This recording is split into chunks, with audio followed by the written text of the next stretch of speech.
So if you, what am I saying? If you watch any type of gaming, well, maybe not. If you watch a good amount of gaming on YouTube, you probably have seen this clip, and it's pretty bad. So, can you move, Uru?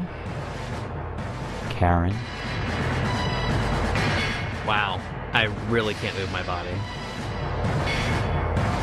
What did you do, Nicole? Perfume Digitaris, a type of muscle relaxant gas. 10 out of 10, just beautiful voice acting. Me and my friends were in Discord, and we were looking at some, voice acting from Dynasty Warriors, because, they have the best voice acting. Feel the power of my magic!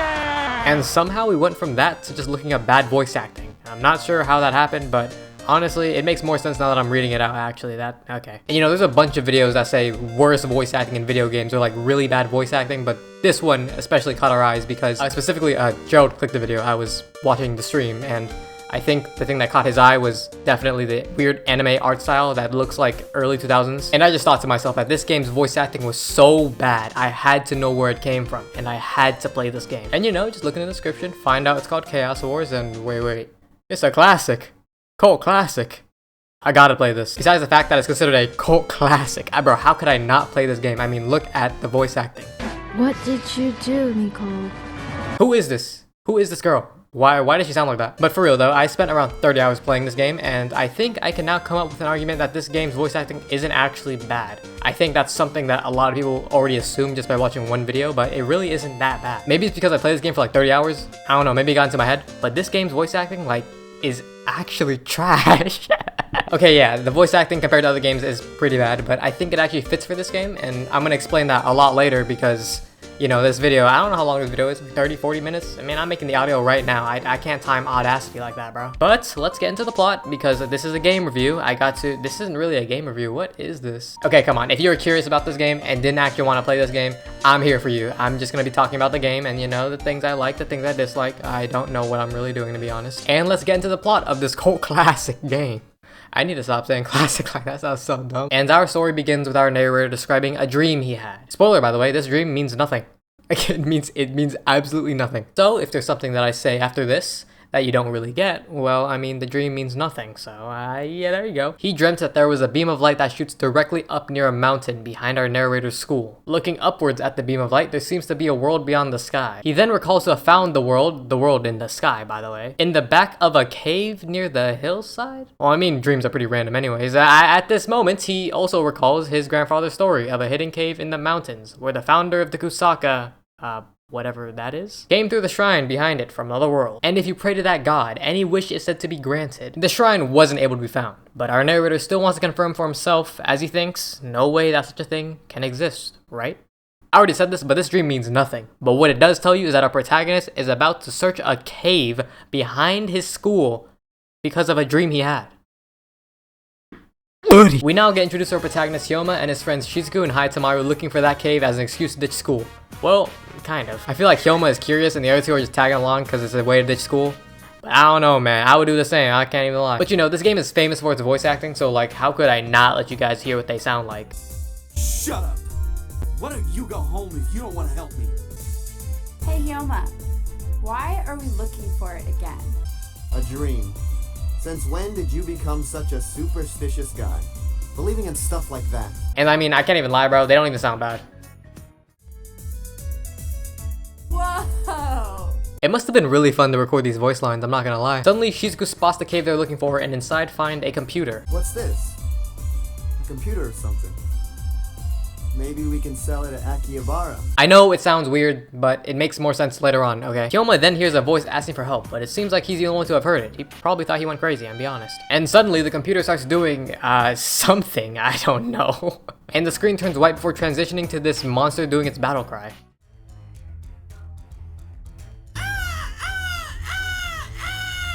I might shut off the game just from hearing that, bro. What is that? The girl who is described as roadkill in the fandom, I wish I was lying. It says roadkill right there. And discovers that these monsters are in the record and questions whether they came from a different dimension. And you may ask, what are the records? And if you ask me that question, it's like a Pokedex, okay? I don't know how else to explain it. A codex, a Pokedex, familiar book. Have you ever played an RPG? Yeah, but this isn't a forest. It's an open field. And then this guy shows up. It's too late to find out anyway. That's the end of them. Hi, Gate Master. Long time no see. Okay, the monster, okay, that was pretty trash. But this guy, who is this? Why does he sound like that? And if you didn't know, if you go on Game Facts, there's actually a thread from like 14 years ago. The topic's archived now, but there's a thread about how bad this guy's voice acting was. He introduces himself as Yoichi of the Lewin and refers to the girl as Yoichi tells the girl that although she is the Gate Master, his group was somehow able to open the Summon Gate, even though only the Gate Master should have that ability. He does the typical anime thing where the villain probably says more than he needs to and runs away, and now we are fighting, okay. So this game is a strategy RPG game, but I mean, you didn't need me to tell you that, because, I mean, look at it. So the game gives you the option to go with the tutorial or to not, and I decided against it, and I regret it so much because this game, bro, oh my god. I should have went to the tutorial. I didn't know how to play the game for like 40 hours. I didn't, did I say 40 hours? And you know what? Cut me some slack. I've only played like one strategy RPG game series, being Fire Emblem, and all you do is move, click, dead. That's it. Not like that though. So like I would consider this like a playable cutscene because like you're really not doing anything. You're kind of butt booty naked, no weapon, just running around. And you just keep running around with Rin because her name is right there. I mean, come on, man. At least put question marks. Alright, listen to this. Hyoma comes in out of nowhere, asks Rin some questions, insults her, picks up a stick, and now wants to fight this guy. I mean, okay. Now you can really play the game now because Hyoma has a stick, ready to fight. Let's go. It's stuff I really don't need to explain because you could probably just tell by looking at the game, but you know, I'm here to explain it anyways because I'm a game reviewer. I'm not a game reviewer, bro. When you select the character, a circle is formed around your character showing you how much you can move around the map. You can then move your character next to the enemy to attack. Whoa, don't you think you're a little close to the enemy there? Is what I would say to my past self, but you know, I figured this out a little late. This blue wireframe thing is the range of the attack. And an enemy caught in this wireframe will take damage. That was kind of obvious, wasn't it though? What I didn't mention was that this wireframe is actually bigger than what you think, so you might be able to hit enemies from further away than you actually would expect. I mean, not that it matters, because like next turn, the enemy can just walk up to you and just hit you anyways, but you know, I don't know what I was going with that, never mind. Some attacks can damage multiple enemies at once, some are single target, and some are ranged only, meaning that that blue wireframe kind of has like a little gap in it. This also means that positioning in this game is crucial if you want to take out multiple enemies in one turn. Bro, is that a car outside? What is that? Of course, me being me, you see this very basic sword attack move? This move is probably the equivalent of like tackle or pound in Pokemon. I decided to use this till the very end of the game, which I really don't know what I was thinking, man. Come on, I don't know. Opening up the status menu of your character, you can see a bunch of RPG things you can probably recognize. Little things that are a little, you know, changed up, but you can guess what they are anyways. You see the character's level or rank, but who says rank? It's level. Their stats, where they're weak to, and what they have an affinity with. The green being what they resist / have an affinity with, I think. I'm not really sure myself. And the red being what they suck against, okay? You can see the skills they have here, what they have equipped, and you know, the stuff you would find in a basic RPG. This being a strategy RPG game, the main difference here is move and jump, a little different. Move and jump are pretty self-explanatory, it's just how much you can, you know, move around the map, and jump is for when there's elevated ground on the map, which is kind of useless near the end of the game. I mean, jump's cool and all, you can jump over elevated ground, but like, you can also move around it, so it's like, I don't know. Maybe jump was useful to someone who's actually good at this game. I'm trash at this game, but honestly, I didn't find a good use for it at all. Oh shit, twin, he trying to fight you. What the fuck you finna do? Man, beat his ass, twin. What the hell, twin? This ain't no goddamn Fortnite. So when you go to eventually hit your enemy, you'll see this. And you might be wondering, what is this?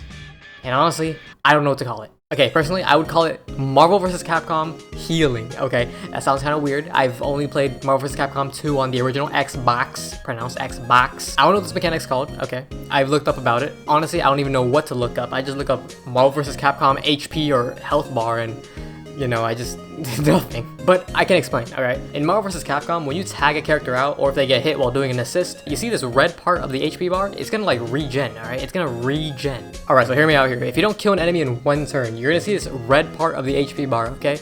The very next turn, they will regen some of the HP. So right here, this guy has 1 HP, now he has 4, alright? And like I said, Marvel vs. Capcom is literally the only game I can compare it to because I don't know. But this can also happen for you as well, so if you take some damage and then you wait till the next turn, some of that red HP will be, you know, green HP. I feel so dumb explaining this, but hopefully you get it. But this seems like a pretty cool mechanic, right? Because like you don't have to use any cures, any, you know, heals, physics, gas. But you have to look at the bigger picture. If you fight a high level boss with a high amount of HP, you do realize how much they're gonna regen, alright? What the? This guy has 13 HP. I got him to 1 HP, and he got back to 4. That is, I don't know, man. That seems like a lot to me. I'm just saying. Now imagine a guy with 7k HP. You know, that's, But there is a way to counter it in this game, and it's called deadly damage. Moves that deal deadly damage means that they target the red HP bar instead of the green one. You get me? By targeting the red HP bar, there's less for the enemy to regen. Because since you're targeting the red, they can't regen that much back. Does that make sense? If the enemy doesn't have any red HP, or just has green HP with, you know, nothing there, just black, attacking them with deadly damage will just deal damage that leaves no red HP, no room for regen, and it's pretty good. But you know me, I didn't figure out until 20 hours into the game. You know, that tutorial probably would have helped a lot. So after beating up those monsters, Hyoma introduces himself as Kusaka Hyoma, a freshman at Tsukioka High School. And I just want to say something right now. Earlier in that monologue, it said that the founder of the Kusaka had come from another world. My man's name is Kusaka Hyoma. I know you're putting together the pieces, you know? Okay, for real though, this never comes up later ever again. Kusaka Hyoma. We don't know if they're even related. Rin tells Hyoma that they are currently in Endia, which is in a different dimension. Endia is also known as the end of the world, and describes the world as having thin walls, so beings from other dimensions might no-clip through. I say might because it looks like she doesn't even know if the world has thin walls either. Whoa!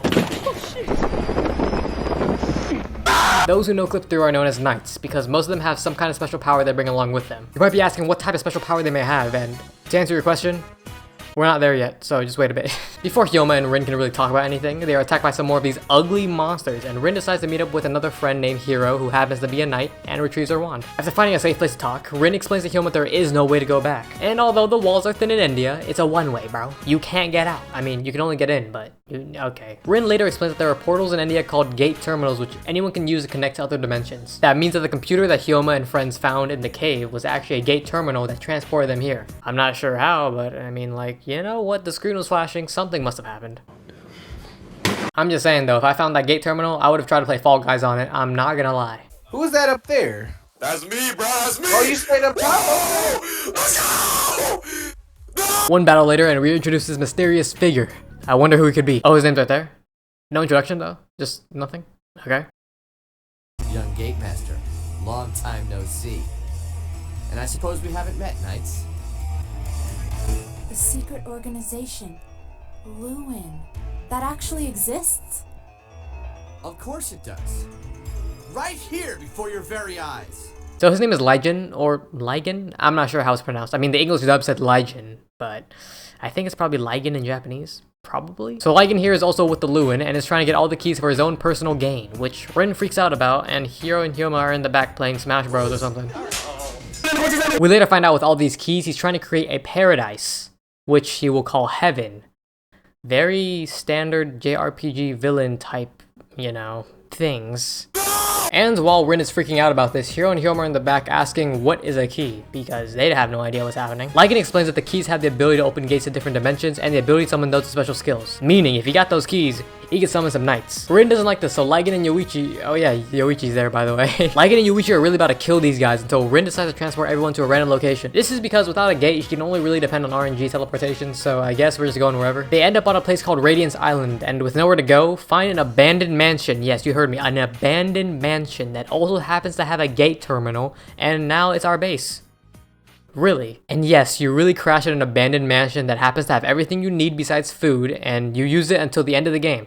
It's crazy, I know. And with another battle, we are introduced to another mechanic of this game called Realize. As I was saying before, Realize is the ability that a knight gains when transported, and according to Rin, normally once the knights arrive, they can't use their original skills, but if they achieve Realize, they can use their original power temporarily. Rin explains later on you don't actually have to be a knight to Realize, you can just be strong in India and be able to Realize. Okay, that makes sense, but I have some questions here. Okay, Hiro is like some sort of demon, and she has a scythe, so that makes sense. Rin is able to Realize as well, and it makes sense because, you know, she's the Gate Master. I mean, Gate Master. You should be able to Realize if you're the Gate Master. So you see those two examples I just gave?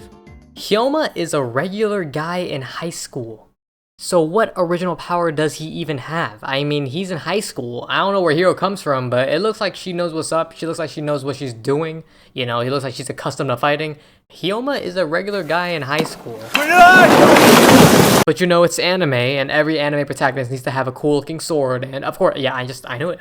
So let's talk about Realize. You ain't nothing but a broke boy. For about 3 to 5 turns, I think around that area, Realize gives you an insane attack boost, HP boost, and your own special move. I'm pretty sure that the special move that the Realize gives you is supposed to be like really strong or something, but sometimes I found out that the Realize attack boost plus a normal move was stronger than the Realize's special move. So, Realize either makes some fights ridiculously easy, or makes some fights go from taking 1 hour to, still 1 hour. I mean, Realize is good against like regular enemies and like mini bosses, but when you go against like a high level boss with a high amount of HP, they are regenerating everything you just did to them. But this mechanic works both ways because most of the bosses you will face also have the ability to Realize because they're either just really strong or come from different worlds as well. And so the plot boils down to Rin and Hyoma trying to gather all of the keys before the Lewin do, and in the process encounter many different knights, and I mean many different knights, that all tag along with hopes of trying to find a way to go back home. With a little dash of romance here and there between Rin and Hyoma, but let's be real, who didn't see that coming? And like, hey man, Hyoma, I'm not judging you or anything, but like, the fandom literally calls her roadkill.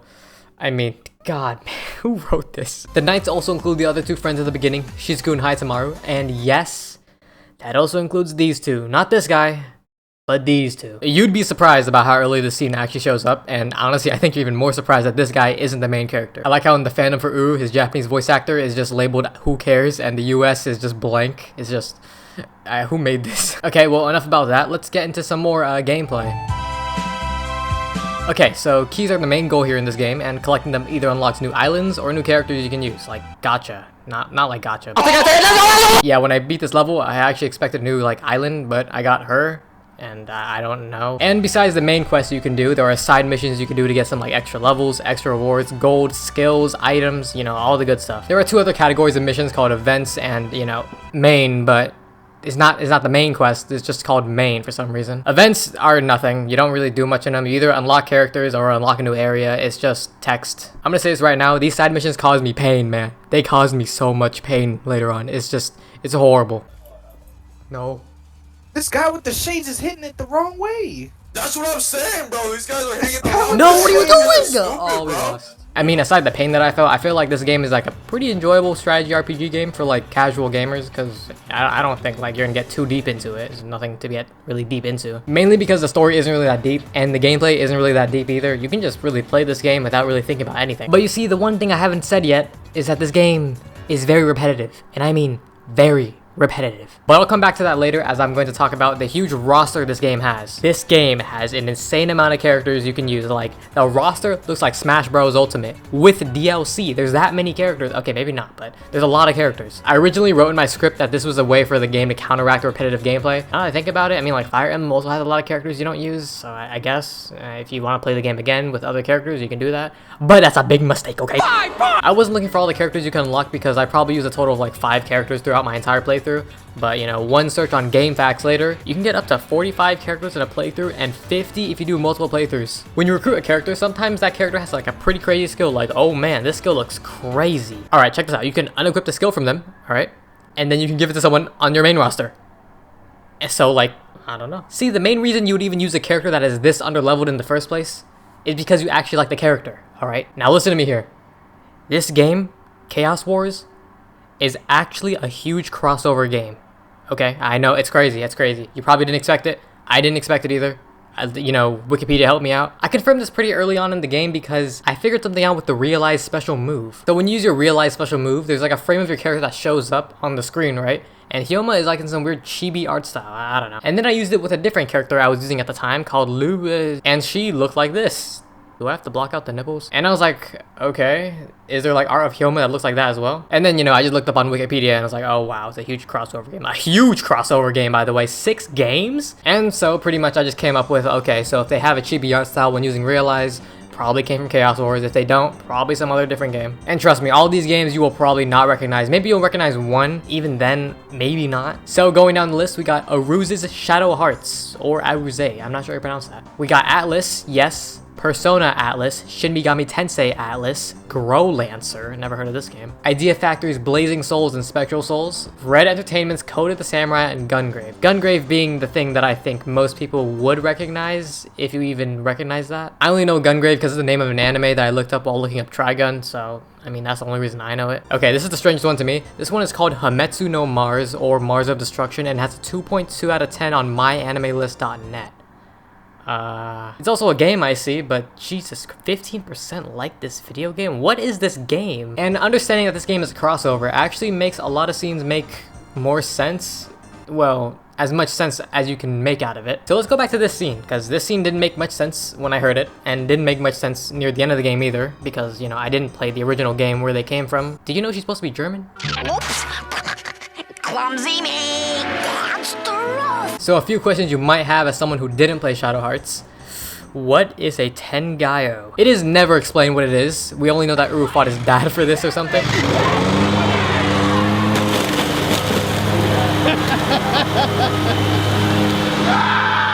And that Nicole wants it.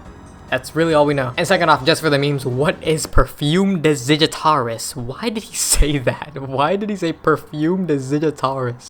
Perfume de Zigitaris. And I think the real question on everybody's mind is, do these guys sound like this in their own game?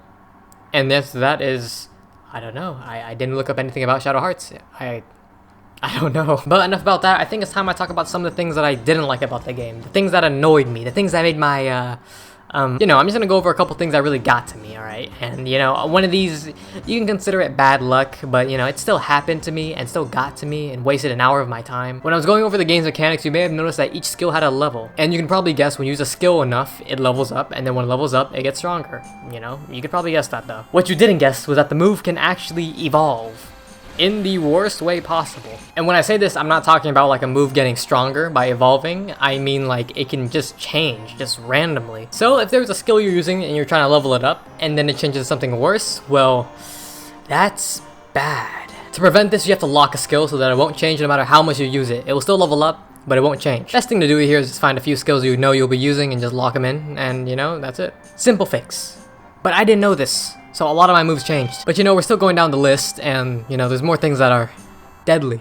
What I'm about to talk about right now is a mission that permanently traumatized me. I know, it's sad, it's just... Damn! Prior to that, I recruited two people named Asagi, Mika, and Grave. Both from the Gungrave series, because you know, they both use guns, and one of them is named Grave. Grave had completely outclassed Mika in every single way possible, but her name was Asagi Mika, so you know, I had to use her. The reason being, you see this beautiful lady on my banner? Her name is Asagi Igawa from the Taimanin series, and I love her and her games. But it was hard to try and honor Asagi because Mika had the worst stats I've ever seen. These stats are horrible. Spoiler by the way, she never got any better. She was dead weight on my team. I was playing with 4 party members instead of 5 because she was that trash. But I mean, I didn't know this, so I thought, why don't I just grind her up to everybody else's level in my party, you know, with some random side missions. But what I didn't realize was that this was death.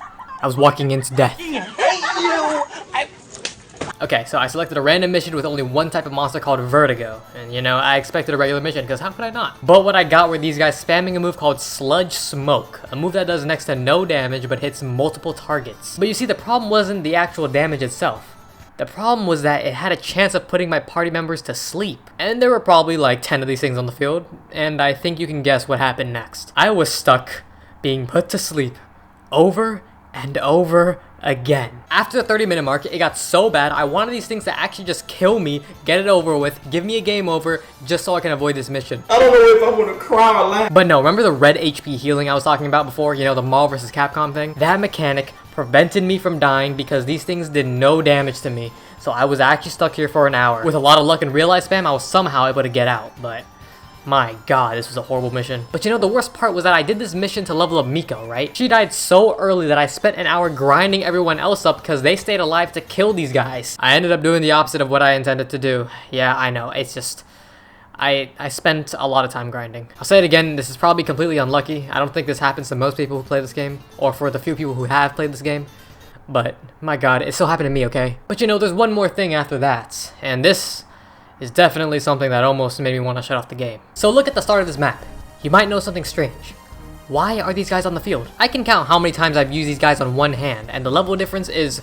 my god, man. Okay, I get this might be a canon fight in this guy's game, but this isn't that game. This is Chaos Wars. This is the crossover. Why do you have to be here? You can only have 5 units on the field, but you can still deploy 3 others to pick up the slack, and you can still beat the stage. But the fact that these two are forced to be here is something that, worries me for later. Bro, who even are you? I'm so ashamed of myself for showing up. Who is this guy? Who is this? Laugh at my worthlessness. I'm a beast. What is wrong with this guy? But I have to defeat you. Okay, this dude's about to get collapsed, bro. I'm hit this guy with like 50 icicles. Some swords, you know what I'm saying? Some guilty break, you know? Alright, let me get into this, bro. Come on, let me clap this guy already. What? What? What? No! No! Stop! Stop! Bro!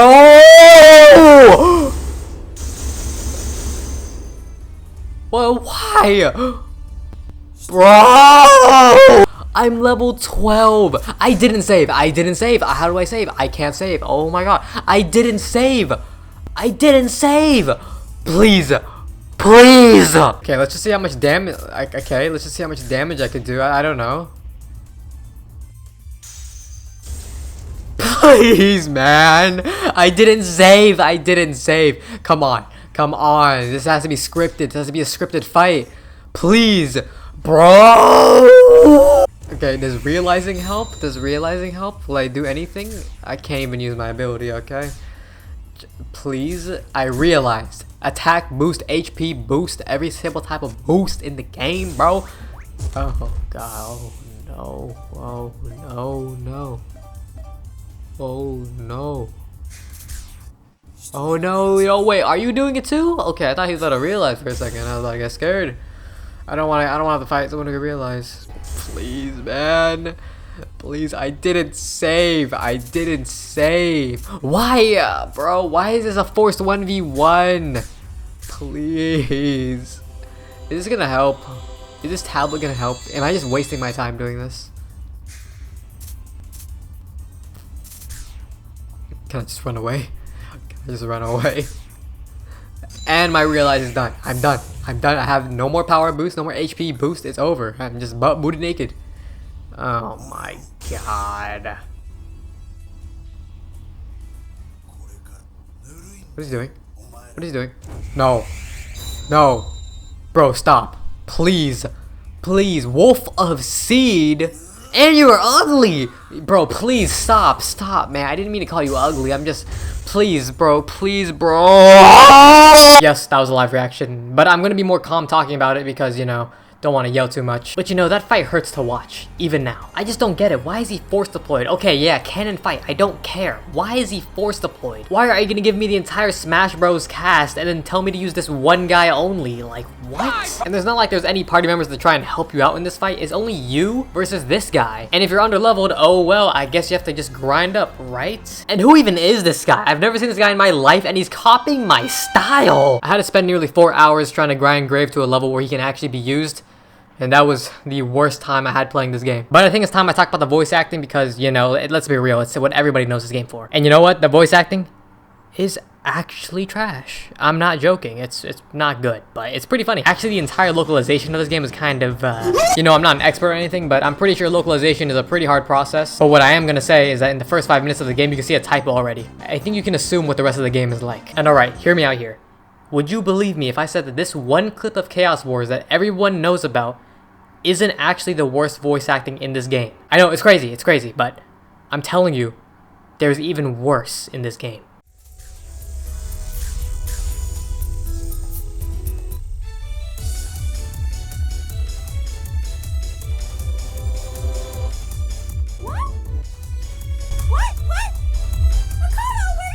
What is this? Calm down. We'll explain everything to you later, but tell us your name first.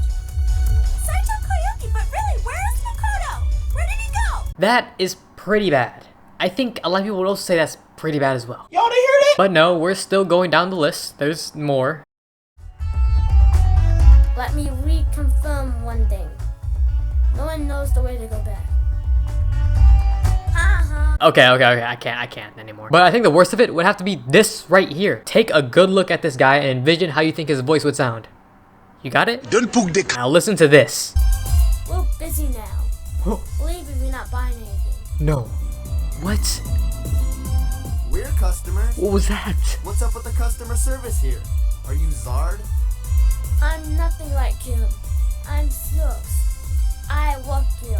Oh no. What is that? Are these two voice acted by the same kid? It's hilariously bad voice acting, but you know what? Honestly, after playing this game for so long, I actually kind of like it. You guys can wait on the couch over there. What do you say? On a serious note, I feel like whether intentional or not, the game's voice acting really fits it because this game doesn't take itself too seriously in the first place. I mean, for example, look at Rin's realize skill. She's just getting a bunch of random items to chuck at enemies out of nowhere. Like, look, there's some boxes, ninja stars, monsters, bottles, shields. Is that a copy of the game? And hey, I said it before, like, this might not have been intentional, but I seriously think that this game would be a lot worse if the voice acting was any good at all. And I mean, just look at this entire scene.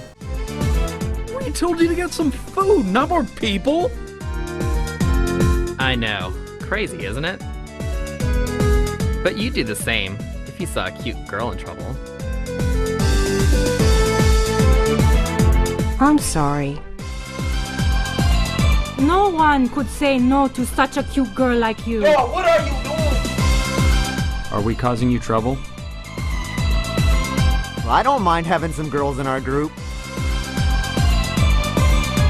But right now, I'll take food over romance. What did you get? Feed us! Feed us! Oh no, what the fuck? Food. Food! Food? We completely forgot about that. Can anyone get some food? You scatterbrains. You can't tell me that's not a good scene. I mean, come on, look at it. And you know, while I'm at it, I'll just play some of my favorite clips from this game. This is gonna take a long time to edit. Oh my god, why did I just say that? Sir, she's really, really mad. Don't worry, anger won't kill you. You thought you were the only one who could open the Salmon Gate? Jump!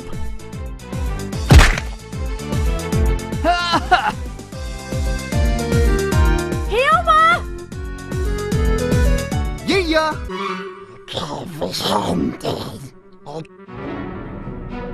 Are they aliens?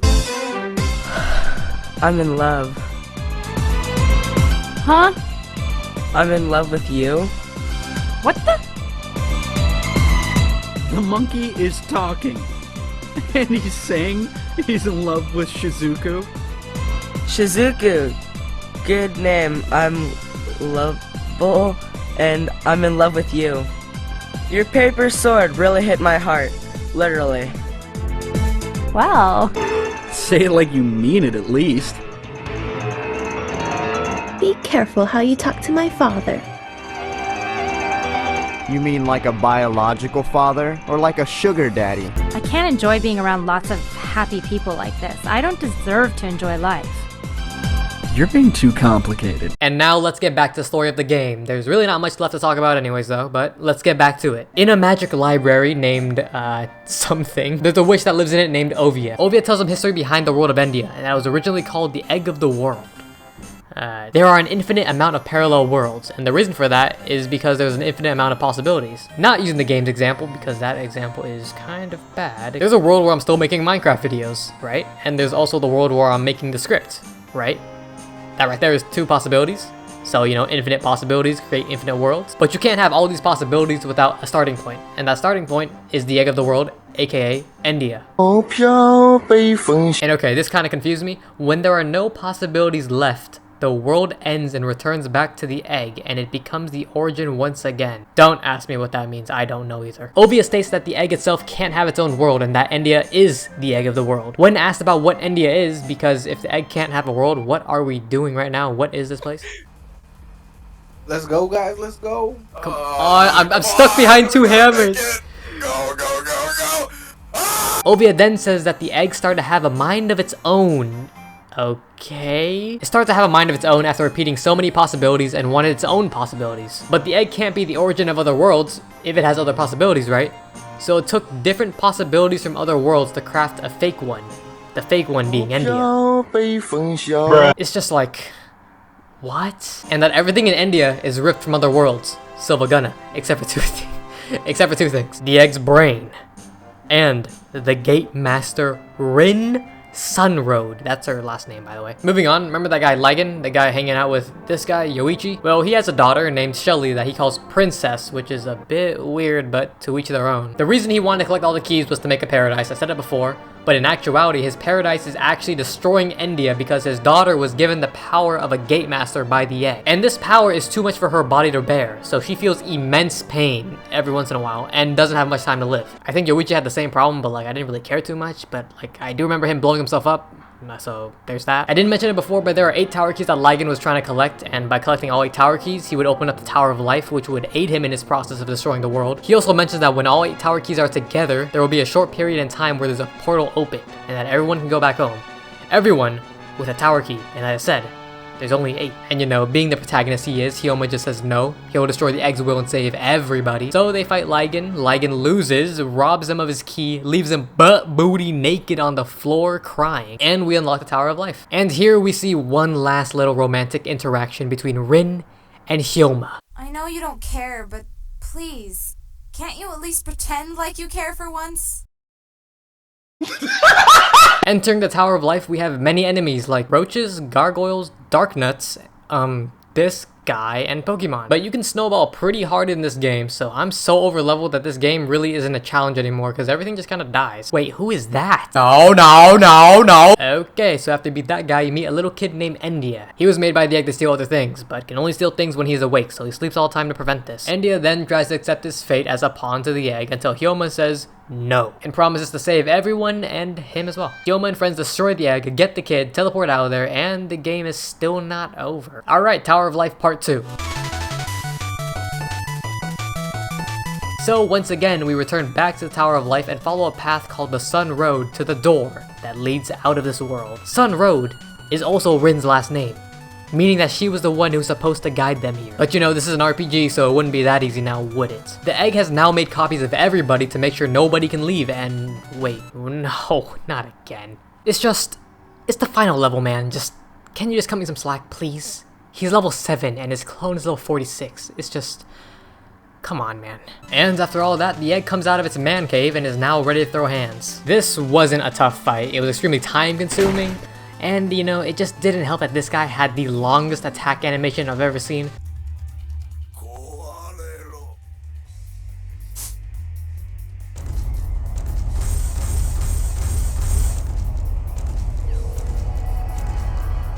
But after a long, hard-fought battle that lasted almost an hour, seriously, almost an hour, the egg is defeated, and everyone says their goodbyes, as this will probably be the last time they'll ever see each other ever again. And the credits roll.